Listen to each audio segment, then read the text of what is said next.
그러니까 우리가 같이 심포지움을 하면 이렇게 누울 수 있는 거예요. 둘이 같이 누우면 좁을 것 같은데? 우린 좀 그러네. 성경에 나오는 유일하게 나오는 심포지아라는 단어가 직접 나오는 심포지아는 심포지움의 시온의 복수예요. 네. 직접 나오는 거예요. 그 시대에 그 심포지움에 참여할 수 있는 사람은 누군가? 예수님의 심포지움에 참여한 사람들은 누군가?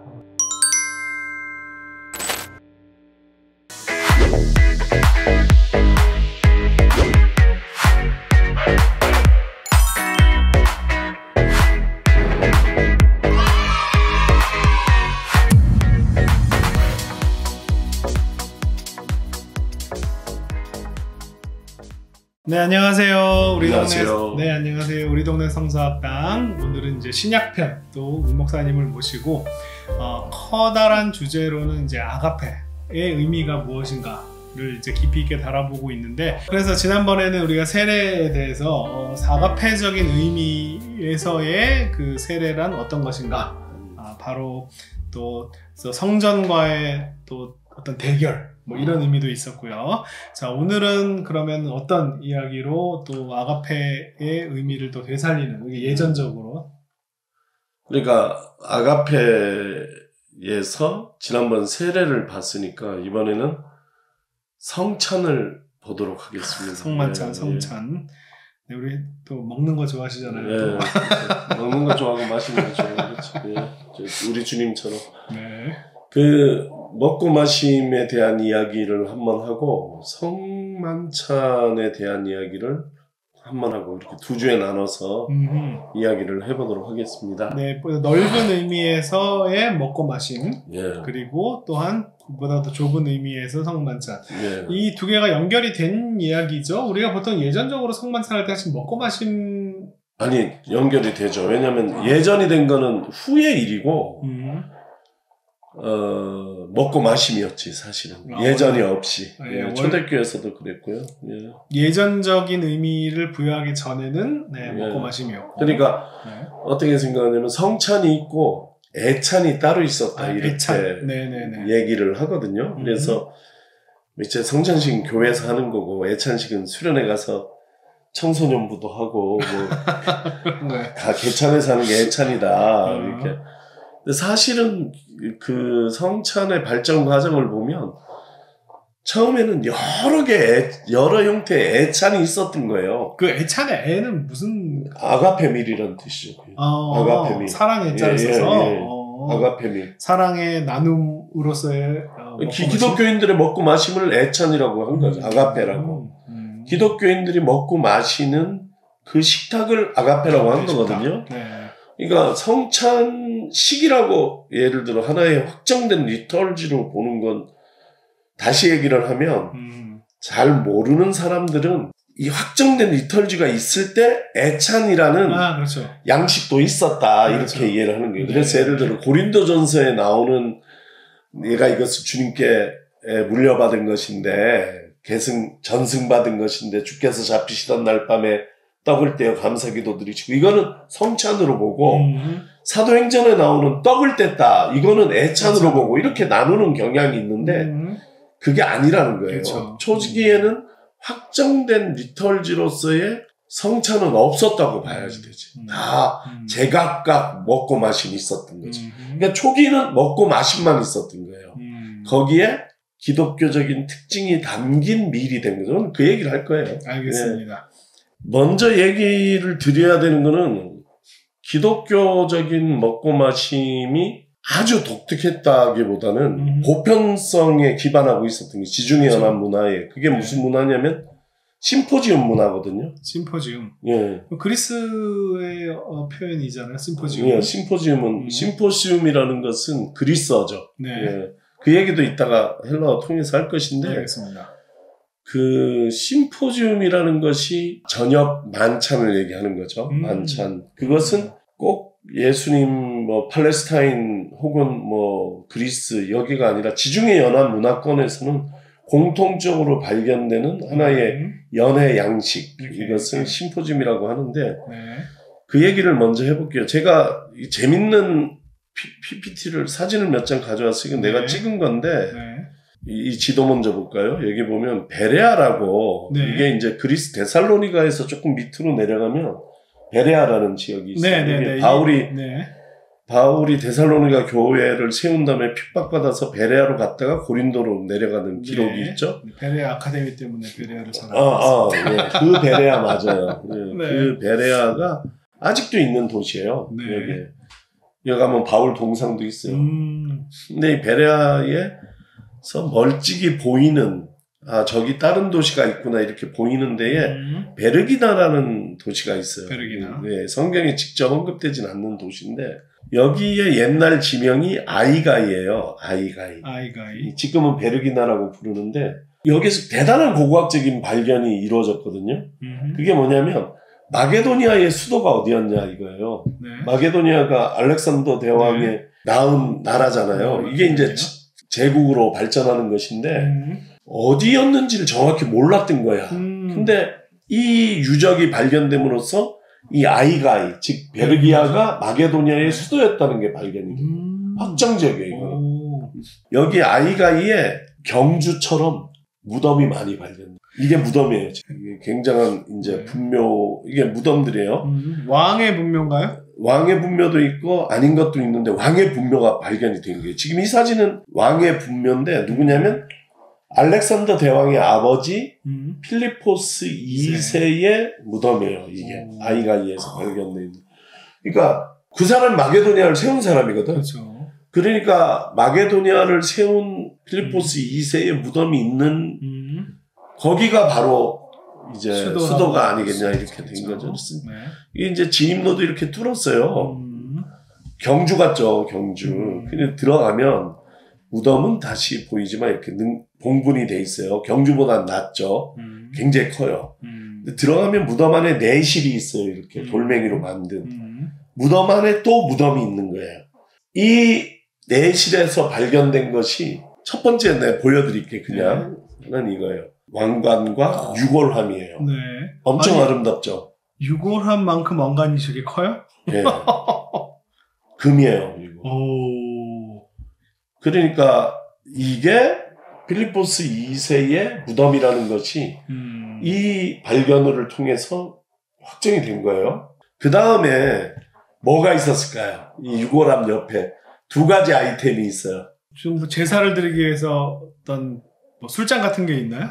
술잔은 맞는데 용도는 틀려서. 그래요? 하나는 입었던 갑옷이 있어요. 네. 갑옷과 방패가 이렇게 있었어요. 칼과 갑옷과 방패. 뭐 전쟁. 그러니까 여기에 유골함이 있잖아요. 그럼 한쪽에는 칼과 갑옷과 방패가 있는 거야. 이쪽에 뭐가 있냐? 이쪽에 이제 발견할 당시로 보면 이렇게고 이거를 이 박물관 안에 전시한 건 이제 이렇게 되는 거예요. 그릇이 있는 거예요. 네. 이 그릇은 제사를 드리기 위한 그릇이 아니라 먹고 마신 심포지움을 하는데 사용되는 그릇이에요. 심포지움. 네. 그러니까 이 얘기는 뭐냐면 왕의 내실, 무덤의 내실에 같이 놓아둘 게 별로 없잖아요. 하나는 전쟁 용구고 하나는 심포지움 하는 용구를 그 안에 넣어둔 거예요. 왜? 두 가지 이유 중에 하나겠죠. 하나는 이 생을 살면서 가장 중요한 두 가지 일을 놔둘 수도 있고 아니면 죽어서도 그렇지. 그렇게 살라고. 네. 그래서 거기에 이 설명 붙어 있는 걸 보면 이게 뭐 심포지움에 대한 설명이거든요. 이게 처음에 보면 심포시오라고 돼 있잖아요.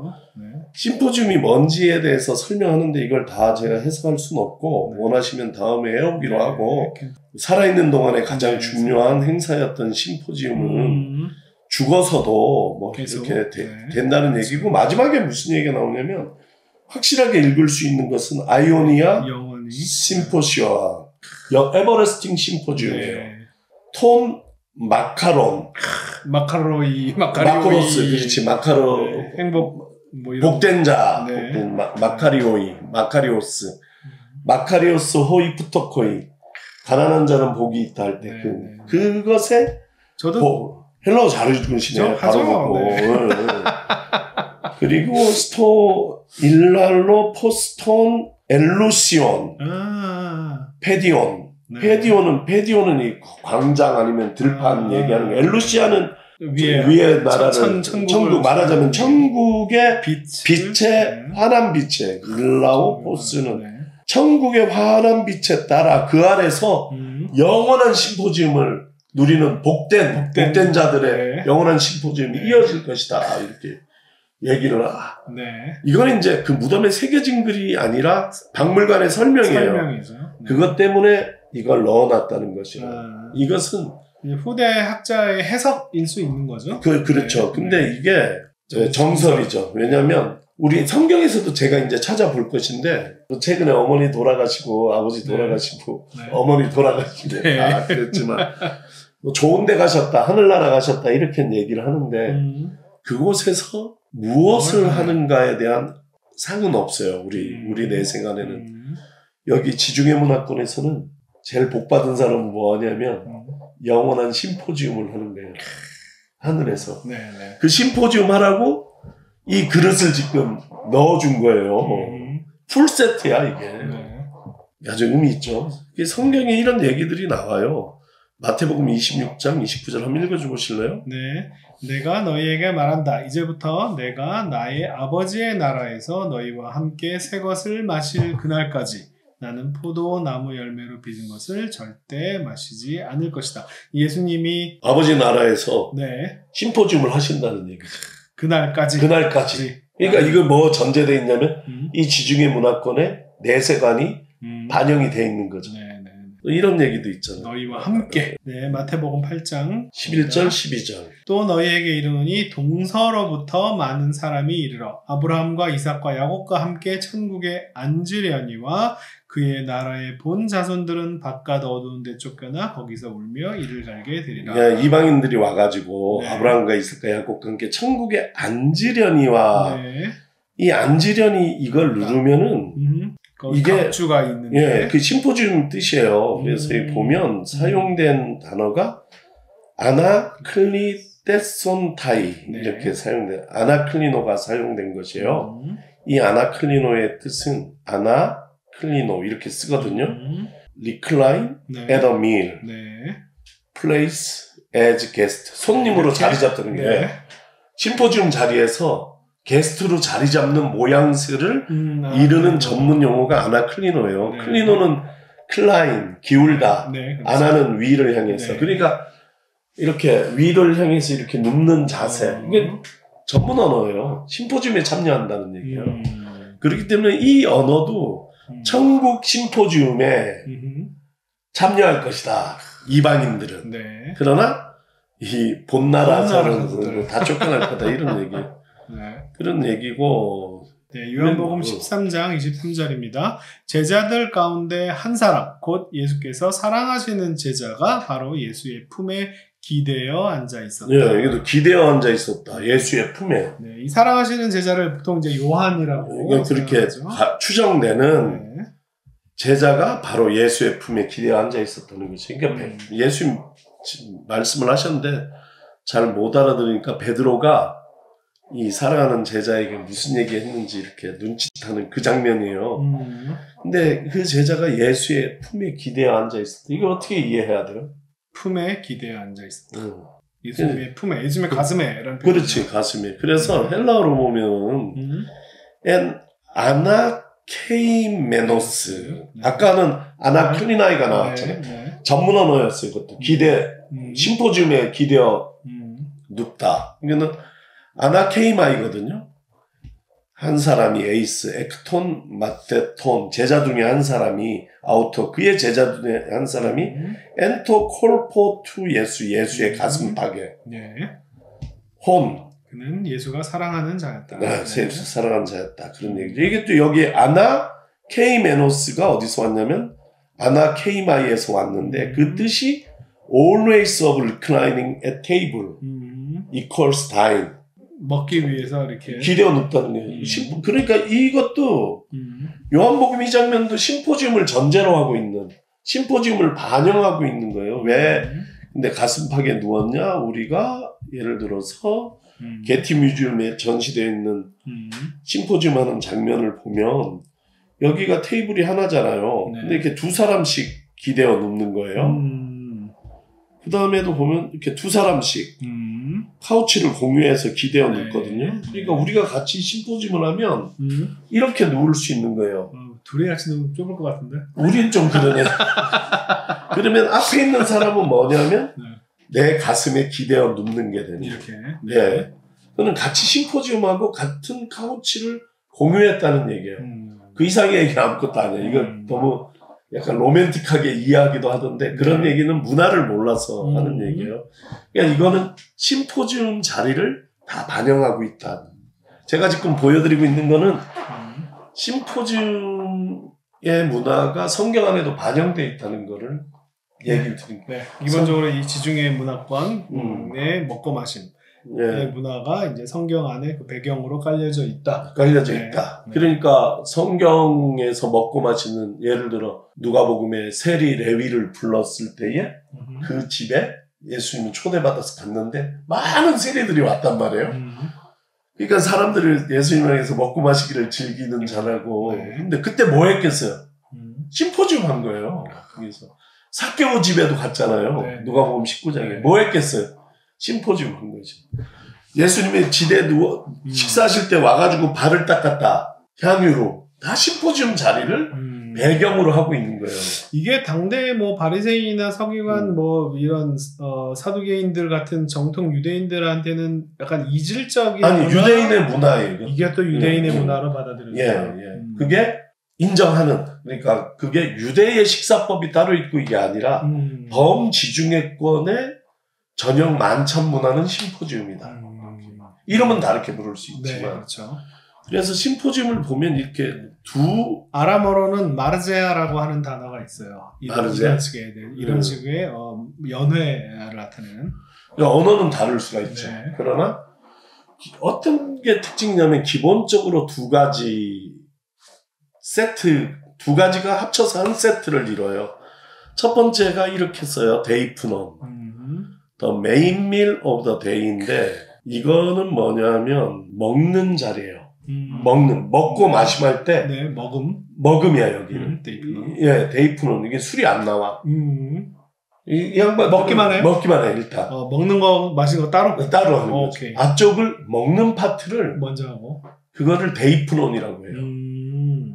그 다음에 이 먹는 게 끝나고 나면 심포지움이 시작이 돼요. 두 번째. 그래서 심포지움 있잖아요. 심포지움. 이건 드링킹 파티라고 돼 있잖아요. 제가 지금 이거 왜 그냥 구약에 우리말로는 먹고 마셨다라고 번역하는데 사실 히브리어로는 먹었다 그 다음에 마셨다가 돼 있거든요. 그래서 그게 저는 그냥 우리 구약 학자들은 이거를 갖다가 전문 용어로는 verbal hendiadis라고 해서 두 개가 그냥 하나로 같이 쓰는 거다.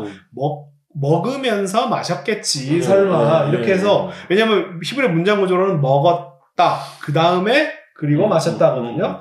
근데 그거는 그러면 여기에 따르면 먹는 거 먼저, 그 다음 마시는 거 이렇게 볼 수 있네요. 얼마나 그분이 이제 신뢰성이 있는 분인지 모르겠는데 그 로마인들은 왜 누워서 마셨는가 먹었는가 뭐 그 유튜브에서 이걸 다루는 부분이 있어요. 거기 보면 이 심포지움 문화가 어디서 왔다고 얘기하냐면 아시리아에서 왔다고 얘기를 해요. 난 여기까지는 이제 내 주장으로는 얘기를 못 하겠어. 그냥 살짝 봤어요. 그러니까 그렇단 얘기고, 그래서 이렇게 이제 두 파트를 나눠지는데 이거를 합치는 언어가 따로 있는 게 아니라 어떤 사람이 이걸 데이프논이라고 얘기를 해. 어떤 사람이 이걸 심포지움이라고 얘기를 해. 근데 심포지움이라고 불러도 앞쪽엔 데이프논이 포함되어 있는 거고 데이프논이라고 불러도 뒤쪽엔 심포지움 포함되어 있는 거예요. 이게 그리스 시절에는 뭐가 더 강조되냐면 심포지움이 더 강조가 되고, 심포지움이라고 하는 말 자체를 좁게 정의하면 원래는 마시는 파트야. 먹은 뒤에 나오는 마시는 파트만 심포지움이라고 해요. 근데 합쳐서도 부르는 거예요. 그리고 로마 시대로 가면 로마인들은 이 질서를 엄청 중시하니까 마시는 파트가 점점 줄어들어요. 먹는 파트가 강조되고 그런 거예요. 그래서 성경도 보면 성만찬 할 때 주께서 먼저 먹고 빵을 들어 먼저 먹고, 그렇구나. 그러니까 식후에라는 말은 데이프논이 끝난 다음에 이와 같이 잔을 들어 감사의 기도를 드리신 다음에 이렇게 진행이 되잖아요. 전형적인 심포지움의 진행 구조를 가지고 있다는 것은 볼 수 있어요. 안 마시고 먹기만 할 수 있나? 네? 저는 먹으면서 마시는 이제 앞쪽에는 술은 안 나왔어요. 네. 그렇구나. 그러니까 정말 이 히브리어에서 왜 먹었다 그 다음에 마셨다라고 표현을 했는지 조금 이해가 될 것 같네요. 그것도 정말 그 문화가 원래 그리스 로마에 기인해서 영향을 받은 게 아니고 고대 근동 전역에 그 문화가 맞아요. 있고 오히려 고대 근동 문화의 뭐 영향 아시리아 얘기도 하셨는데 뭐 그 출처는 명확하지 않겠지만 그래도 이게 어쨌든 그리스 로마만의 고유한 문화가 아니라 고대 근동 전체의 문화였다라고 하는 게 좀 이해가 되네요. 예. 재밌습니다. 네. 그리고 그렇기 때문에 성찬을 이걸로부터 알 수 있는 건 성찬을 빵과 포도주가 나왔잖아요. 내가 성찬식 한 것 중에 제일 재밌는 게 어디 17사단 신병교육 때 가서 성찬식 했나? 예배드리고. 근데 교회 안 다니는 애들이 다 나오는 거잖아요. 신병교육 때. 네. 빵 받으러. 네. 걔네들이 성찬식 하면 꼭 이 빵을 안 먹어 먼저. 같이 마셔요. 같이 먹고. 안주로 먹으려고 빵을 이렇게 쥐고 있다가 잔을 주면 꼭 이렇게 돌아서서 저도 그랬는데 이렇게 딱 먹고 그 다음 빵을 먹어. 얘네는 이 빵과 포도주의 관계를 안주와 술의 관계로 생각을 하는 거예요. 근데 그게 아니라 빵이 상징하는 건 데이프논이에요. 포도주가 상징하는 것은 심포지움이에요. 그러니까 이 식탁에 예수님의 최후의 만찬에 빵 하나 포도주 딱 나왔다 이렇게 생각하는 거는 바보야 사실은. 근데 그렇게 생각하기가 쉬워요. 빵은 사실은 코스 요리로 풀 미리 나오는 거고 심포지움에는 많은 안주가 나오죠. 만찬인데 이게 그렇게 상상을 다시 해야 되는 것이고 이 데이프논을 대표하는 음식이 뭐냐면 빵, 스테이플 푸드죠. 제일 대표적인. 그리고 이 심포지움을 상징하는 대표적인 음식은 뭐냐? 포도주다. 그래서 빵과 포도주가 올라온 거죠. 난 이 얘기는 빵을 다 먹고 그 다음에 이제 다시 일단 배 채우고. 네. 그래서 이 얘기를 다음 주에 하려고 하는데 기본적으로 이건 그래서 식탁으로 이해를 해야지 되는 거지. 네네. 성찬의 기본 본질은 식탁이다. 네. 심포지움이다. 이게 되게 중요한 얘기예요. 그런 얘기를 좀 다음 주에 해보려고 하고 네.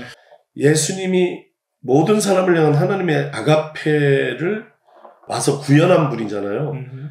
이 구현한 방식이 두 가지예요. 첫 번째는 죄의 굴레에 묶여있는 사람들을 해방하신 것이에요. 그게 뭐냐면 가르치고 치유하시고 귀신 쫓고 그 중에 하나가 먹고 마심이에요. 먹고 마심을 통해서 인간을 선언하신 거거든요. 반대쪽으로는 그들을 죄의 굴레에 묶은 사람들에 맞서 싸우셨어요. 이게 성전, 그렇죠. 율법 세력이. 근데 딱 두 개로 나눠지는데 그러니까 예수님이 성경에 나오는 예수님의 먹고 마심 사건을 그냥 이해할 게 아니라 해방의 사건으로 이해해야 되는 것이에요. 그 당시에 종교 지도자들에게 죄의 굴레에 묶인 사람들을 풀어내는 과정으로서의 먹고 마심을 이해를 해야지. 내가 그 중에 사례 하나만 오늘 심포지움에 맞춰서 얘기를 하려고 해요. 마가복음 6장 39절에 에페타세는 명하셨다는 게 명령했다. 아우토이스 제자들에게 명령하셨다. 뭐를 명령했냐면 아나클리나이. 여기 아나클리노가 나오네요. 예, 기억하네, 그죠? 눕도록 심포지움 하는 것처럼 눕도록 판타스 모두를 눕히도록이네. 모두를 딱 나오네요. 심포지아. 이게 심포지아. 이게 성경에 나오는 유일하게 나오는 심포지아라는 단어가 직접 나오는 심포지아는 심포지온의 복수예요. 직접 나오는 거야. 심포지아 함께 하셨다 이렇게. 이거를 한글 성경은 다 때를 지어 함께 하셨다 이렇게. 때를 지어 함께 하셨다면 느낌이 뭐예요? 그냥 무리를 지어서 앉아 있다. 근데 때를 지어 함께 하셨다는 거는 약간 배급하기 좋은 뭐 군대로 얘기하면 뭐 소대 단위, 분대 단위로 다 줄 서서 밥 먹을 수 있도록 그렇게 한 거죠. 그렇게 그런 것처럼 느껴지잖아요. 그래서 배급의 효율성을 위해서 때를 지어 함께 하셨다 이렇게 느껴지는데 그런 언어가 아니잖아요. 아까 그 그림에 있는 것처럼 이렇게 둘루씩 들어 있는 것 같은. 심포지아라는 것이 분명한 이게 테크니컬한 이게 말하자면 자본이에요. 전문 언어야.